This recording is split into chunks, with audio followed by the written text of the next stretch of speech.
وہی آ گئی ہے، اسے آپ نے پڑھ کر سنایا ہے، وہ جن کو پرواہ نہیں ہے ان کو تو فائدہ نہیں ہوگا، لیکن آپ کے اہل ایمان ساتھیوں کے علم میں اضافہ ہوگا، ان کے اندر اور جو ہے ایمان جو ہے بڑھے گا۔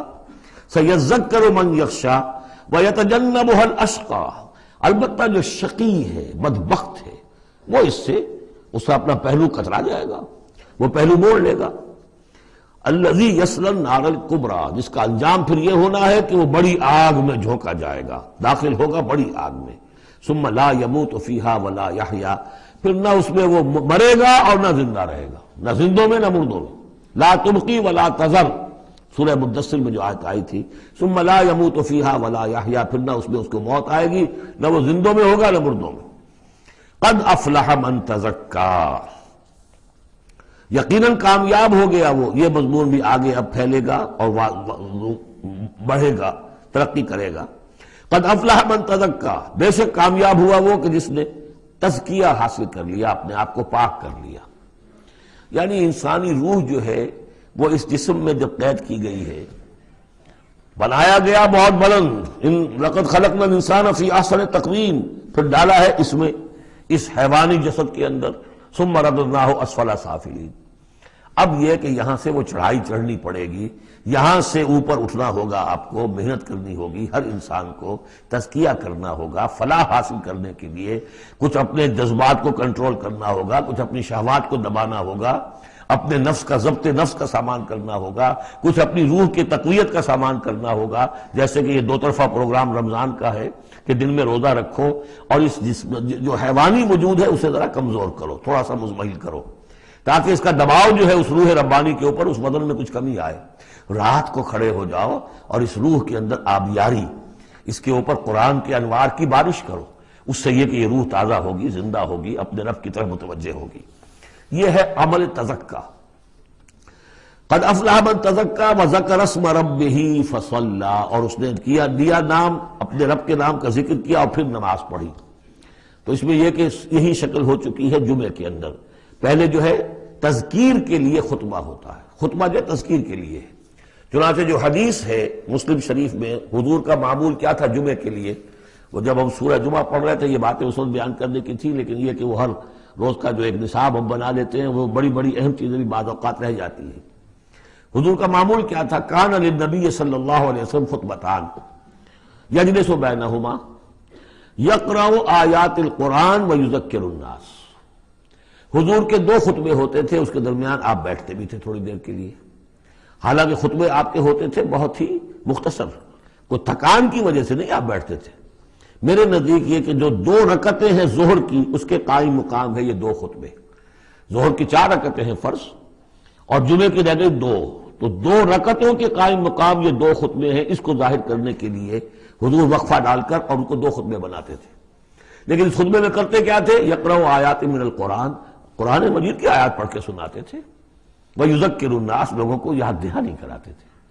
اور اس میں معاملہ کیا تھا؟ از دل خیزت بر دل ریزت، زبان کا حجاب تھا ہی نہیں، حضور کی زبان عربی اور جو سننے والے بیٹھے ان کی زبان عربی، تو لمبے چوڑی بات کی ضرورت بھی نہیں تھی، ہمیں تو معنی بتانے پڑتے ہیں، اس کا مفہوم بتانا پڑتا ہے، تب ترجمہ کرنا پڑے گا، کوئی نحوی اشکال ہو وہ بتانا ہوگا، انہیں کوئی ضرورت نہیں تھی، مختصر ترین خطبہ ہوتا تھا، اور اس میں تذکیر، یاد دہانی۔ اور اسی میں آتا ہے اصل میں وہ حدیث جو آتی ہے کہ وہ جو میں آپ کو بتا رہا تھا کہ وہاں اللہ تعالیٰ، اللہ کے نبی نے بتایا ہے کہ جو پہلی گھڑی میں، اگرچہ اس میں اختلاف ہے کہ اس سے مراد کیا ہے، ایک رائے تو یہ ہے کہ اشراق کے وقت جو لوگ پہنچ گئے مسجد میں، گویا کہ وہ پہلی ساعت میں مسجد میں آ گئے جمعے کے روز، ان کو اتنا ثواب ملے گا جتنا کہ ایک اونٹ کی قربانی سے ہوتا ہے۔ جو دوسری ساعت میں آئیں گے انہیں اتنا ثواب ملے گا جتنا ایک گائے کی قربانی کا، تیسری ساعت میں آئیں گے ان کو اتنا ثواب ملے گا جتنا ایک بکری یا میڑھا جو ہے اللہ کی راہ میں قربان کیا، چوتھی ساعت میں آئیں گے ان کے لیے ایسا ہے کہ ایک جو مرغی ہے وہ اللہ کی راہ میں صدقہ کر دی، اور جو 5ویں میں آئیں گے وہ ایسے جیسے کہ ایک انڈا اللہ کی راہ میں خیرات کر دیا۔ اس کے بعد جو آتا ہے تو جو فرشتے بیٹھے ہوتے ہیں مسجدوں کے دروازوں پر اور ان کے رجسٹر ہوتے ہیں، ان میں حاضری کا اندراج کرتے ہیں وہ، اس کے بعد جب امام کا خطاب شروع ہو جاتا ہے، لیکن وہاں خطبہ ہوتا تھا، خطاب نہیں، ہمارے ہاں تو پھر 2 چیزیں ہو گئی، ایک اردو کی تقریر پھر ایک خطبہ۔ جب امام کا خطبہ شروع ہو جاتا ہے تو اس کے بعد فرشتے اپنے رجسٹر بند کرتے ہیں، یستمعون الذکر، وہ بھی اس ذکر کو سننے میں مصروف ہو جاتے ہیں. یعنی اب جو آنے والے ہیں ان کا اندراج نہیں ہوتا. اب اس میں جو تعویل کی علماء نے، اور علماء میں سے شاہ ولی اللہ دہلوی کی بھی تعویل ہے یہ کہ ایک تو یہ کہ اس سے مراد یہ ہماری ساعتیں نہیں ہیں بلکہ کچھ خفی ساعتیں ہیں یہ، اگرچہ مجھے اختلاف ہے ان کی رائے سے. البتہ دوسری بات انہوں نے جو کہی ہے کہ اس میں جو اندراج نہیں ہوتا وہ اس معنی میں کہ فضیلت اب نہیں رہی، فضیلت گئی. فرض کی ادائیگی تو ہو جائے گی، چاہے خطبے کے دوران بھی آپ پہنچ گئے ہیں تب بھی جمعے کی فرض کی ادائیگی تو ہو جائے گی، لیکن فضیلت کا معاملہ دفتر فضیلت ہے جو فرشتے بند کرتے ہیں، اب آپ کا اندراج نہیں ہوگا جب امام نے خطبہ شروع کر دیا. تو وہ ہے کہ ذکر اسم ربہ، پہلے خطبے میں اللہ کا نام لیا، ذکر کیا، پھر نماز پڑھی. یہ ترتیب گویا کہ جمعے کے اندر ہو رہی ہے. بل تؤثرون الحیات الدنیا، تمہارا اصل مرض کیا ہے؟ تم دنیا کی زندگی کو ترجیح دیتے ہو. اللہ اللہ خیر صلی اللہ، میں نے یہی کہا تھا نا کہ بما قدم واخر، کسے آگے رکھا کسے پیچھے رکھا، سارا فیصلہ تو اس میں ہے. مقدم آخرت ہے اور دین ہے یا دنیا ہے. یا تو آپ نے مقدم بنا دیا آخرت کو تو جتنی دنیا مل جائے اللہ کا فضل ہے، اللہ کی طرف سے دین ہے، بونس ہے. لیکن اگر آپ نے مقدم بنا دیا دنیا کو تو پھر آپ گئے. بس یہ ہے سارا کانٹے کی بات جو ہے. تو اس حوالے سے بل تؤثرون الحیات الدنیا کلا بل تحبون العاجلہ وتذرون الآخرہ. تمہارا اصل مرض یہ ہے، تم اس عاجلہ سے محبت کرتے ہو، اس کا نفع بھی نقد نقصان بھی نقد، تکلیف بھی فوراً محسوس ہو گئی اور راحت بھی فوراً محسوس ہو گئی، اور آخرت کا نفع نقصان بھی قرض ہے، ادھار ہے، اس کی تکلیف اس وقت محسوس نہیں ہو رہی. انگارے بھر رہے ہیں اپنے پیٹ کے اندر لیکن وہ انگارے اس وقت پیٹ کو جلا نہیں رہے ہیں. وہ انگارے ظاہر ہو جائیں گے قیامت کے اندر، وہ جلائیں گے اس وقت، لیکن انگارے بھر اس وقت رہے ہو. جو فرمایا کہ جو یتیموں کا مال ہڑپ کرتے ہیں ناحق طور پر، یا اولئک ما یاکلون فی بطونہم الا النار، وہ آگ بھر رہے ہیں اپنے پیٹوں کے اندر، لیکن اس وقت وہ آگ ٹھنڈی ہے، شوگر کوٹڈ ہے، اوپر اس کے انسولیشن ہے، وہ آپ کے معدے کو جلاتی نہیں جا کر، لیکن وہی ہے تو آگ. بہرحال تم ترجیح دیتے ہو دنیا کو، والآخرۃ خیر وابقیٰ، جبکہ آخرت بہتر بھی ہے اور باقی رہنے والی ہے. ان ھذا لفی الصحف الاولی، یہی بات تھی پرانے صحیفوں میں.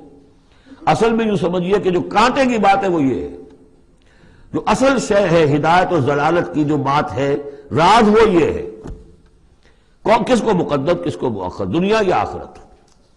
صحف ابراہیم و موسیٰ، صحف اولا یعنی ابراہیم کے صحیفے اور موسیٰ کے صحیفے، ان کا ذکر پہلے بھی آیا ہے. تو موسیٰ کے صحیفے ہمیں معلوم ہے، ابراہیم کے نہیں. جیسا کہ میں نے عرض کیا، میری ایک رائے ہے کہ جو ہندوؤں کے ہے اپنشد، وہ میرے نزدیک صحف ابراہیمی کی بدلی ہوئی شکلیں.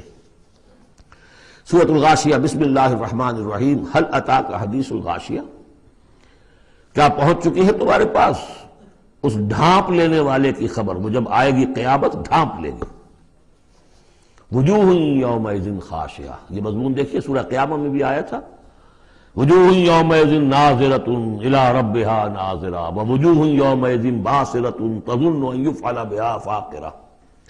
پھر سورہ عبس میں آ چکا ہے، وجوہ یومئذ مسفرۃ ضاحکۃ مستبشرہ ووجوہ یومئذ علیہا غبرۃ ترہقہا قطرہ. یہاں دیکھیے وجوہ یومئذ خاشعہ، بہت سے چہرے اس دن ہوں گے ذلیل ہوئے دبے ہوئے جھکے ہوئے. عاملۃ ناصبہ، ایسے کہ جیسے بڑی کوئی مشقت جھیلی ہے، اس کا تکان کے اثرات ہے، ایگزاسٹڈ ہے. تصلیٰ نارا حامیہ، وہ داخل ہوں گے ایک تپتی ہوئی آگ میں، دہتی ہوئی آگ میں. تسقیٰ من عین آنیہ، انہیں پلایا جائے گا وہ پانی کے جو کھولتا ہوا ہوگا، ایک ایسا چشمہ جس کا پانی کھولتا ہوا ہوگا. لیس لہم طعام الا من ضریع، نہیں ہوگا ان کے لیے کھانے کے لیے غذا مگر جھاڑ کانٹوں والی جھاڑیاں، یا وہ زقوم جس کا